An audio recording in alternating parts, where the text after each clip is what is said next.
Some people say that yes, you're trying to see what it is you can do to salvage Ajaokuta and get it back in Nigerian hands, which you confirm, and let us confirm this. Is Ajaokuta firmly back in the grip of Nigeria? Oh yes, Ajaokuta is firmly back in the grip of Nigeria. So Ajaokuta totally belongs to Nigeria now? Ajaokuta has always belonged to Nigeria, but Nigeria concessioned it out. Yes. Mm-hmm.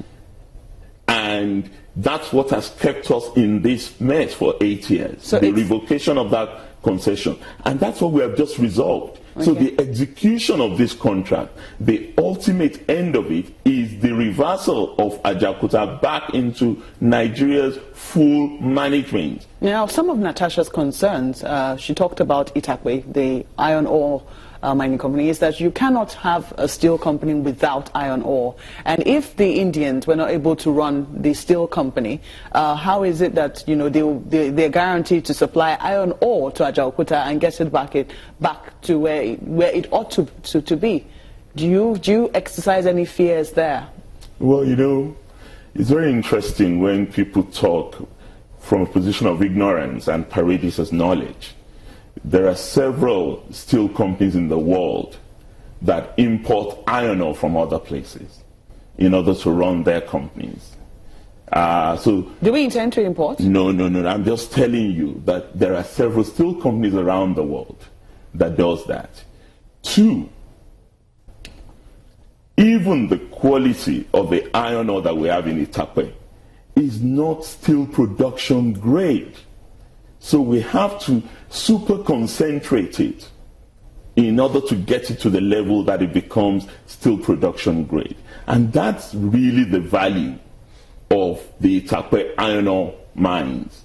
It's not that we don't have iron ore in other parts of the country, but this is the place where you have a processing plant that upgrades the iron ore that we have in that axis to a level that it can be used to produce steel. Now, if you say that because the companies work together, what did we do in this agreement? What we did in this agreement is clear. It says that Nigeria, Ajaokuta steel plant, must have the first right of refusal of every iron ore produced out of Itakpe, meaning nothing has really fundamentally changed. And the price of iron ore is quoted on the London Metal Exchange, so there's no debate as to whether the owners or the managers of Itakpe would shortchange the Ajaokuta steel plant. But in any case, there's still so many things to put in place in Ajaokuta before we even get to the point of supply. We just want to guarantee that supply even before we get into a stage of who runs Ajaokuta. So what you're saying essentially is that they must, they must supply to Ajaokuta first before they can take out of the country. Not even take out of the country, before they can even supply to Delta. They must supply to Ajaokuta. But some people will say, what if they decide they don't want to produce anything? What if they decide because Ajaokuta was taken away from them, they're not going to produce iron ore? What happens in that instance? Well, those are the conditions that we have attached.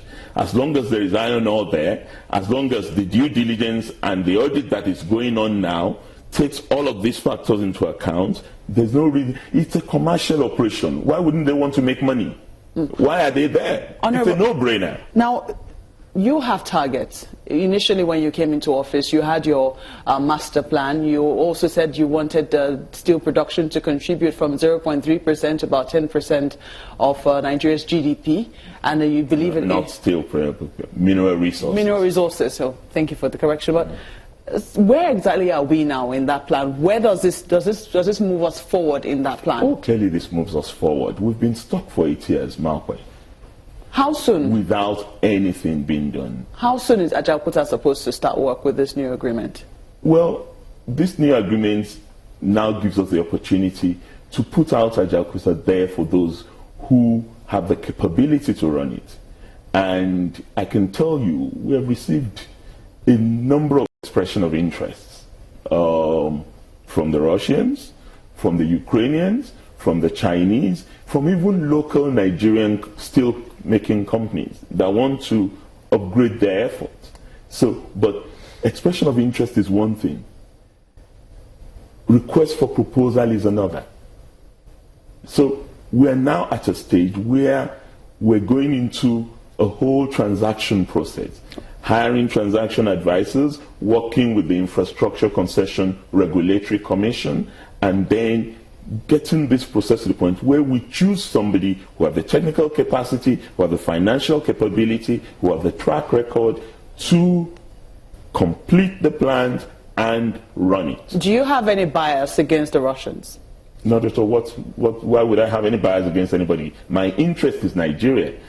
The job of work that I've been given to do is to ensure that whoever is coming has the financial resources, has the technical capability, and also has the plan. Because Natasha did, you were quoted to have said that you've spoken to the Russian ambassador and that the Russians do not have any interest in running Ajaokuta. Well, I'm not going to go into any engagement with an individual who clearly has an agenda as far as this plant is concerned. Whether that agenda is positive or negative is really not relevant. The important point is that she has an interest. No, but she's expressing her interest. Is that true? Is it true? That's not a relevant point. The point is, when I met the Russian ambassador knew what he told me. So if Russia as a country or the ambassador as a person has chosen to take a different position, that's his own prerogative. It's not mine. TPE that Natasha has been going on and on about is a private company. It's not a Russian state company, to the best of my knowledge.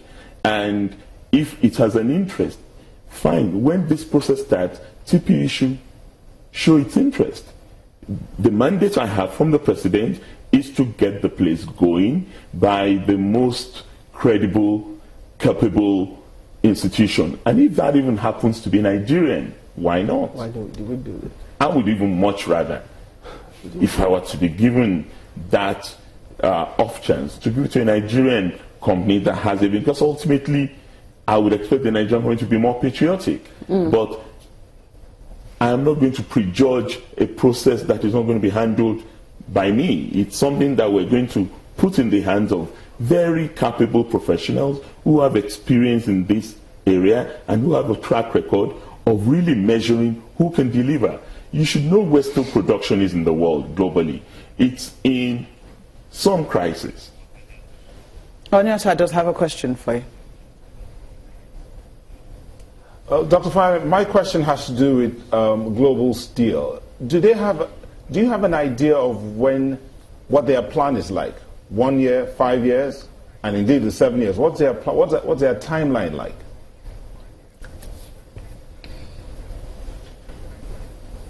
Well, what I do know, Nyota, is that Global has 7 years concession from the day of execution of that modified agreement that we just signed. So that's from 2 days ago. It has 7 years in ownership of and management, not ownership, of the iron ore mining company in Itakpe. Global must also give us within 100 days a business plan. I've released this timetable, so it's some newspapers have carried it. Okay. Within the next 30 days, an audit must be completed. Okay. That we are both, as Nigeria and Global, satisfied with as a true and accurate record of what is currently the situation of Itakpe.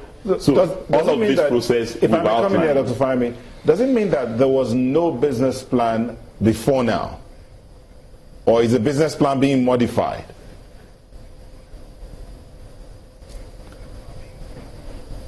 Well, understandably, if a place has been in abeyance due to a court arbitration process for 8 years, you could not depend, even if there was a business plan before, there's no way you're going to depend on that for this new process that we're starting. All of the factors are not the same. I mean, how much is naira to the dollar today? This is an international market.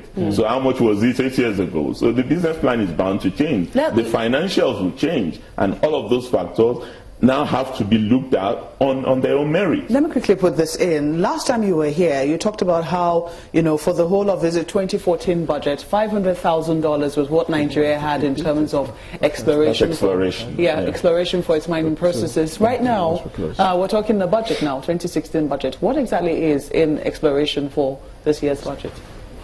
Well, our geological surveys has quite a chunk of money in the budget.